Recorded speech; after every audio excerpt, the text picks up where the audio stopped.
Silis had always been fascinated by anime and manga, spending countless hours watching and reading them.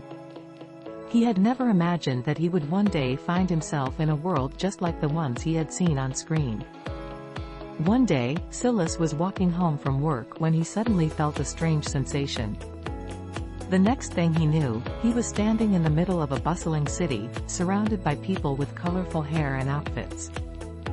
At first, Silis was confused and disoriented. But as he looked around, he realized that he had been reincarnated in an anime world. He couldn't believe it, he was actually living in a world full of magic, adventure, and endless possibilities. As he explored his new surroundings, Silis noticed that he looked different too. He was now a tall guy with white fluffy hair and a white suit. He couldn't help but feel a little self-conscious, but he also knew that his unique appearance could be an advantage in this world. Silis soon discovered that he had been given a special power, the ability to control the elements. He could summon wind, water, fire, and earth at will, and use them to fight off monsters and villains. Despite his initial confusion and uncertainty, Silis quickly adapted to his new life. He made friends with other anime characters, went on epic quests, and even fell in love with a beautiful princess. But as much as he loved his new life, Silis couldn't help but feel a twinge of sadness every now and then.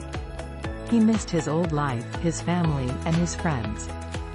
He wondered if he would ever be able to return to his old world. As time went on, Silis became a powerful and respected hero in his new world. He had saved countless lives and defeated countless enemies. But deep down, he still longed for his old life. One day, Silis was sitting alone on a hilltop, gazing out at the horizon. Suddenly, he heard a voice calling his name. He turned around to see a bright light shining in the distance. Without hesitation, Silis ran towards the light. As he got closer, he could see that it was a portal, a gateway back to his old world. Silis hesitated for a moment, torn between his love for his new life and his longing for his old one. But in the end, he knew what he had to do. He stepped through the portal, and found himself back in his old world. As he looked around, Silis realized that he had been given a second chance. He could now live his life to the fullest, knowing that he had experienced something truly magical and unforgettable. And who knows, maybe one day, he would find himself back in that anime world once again.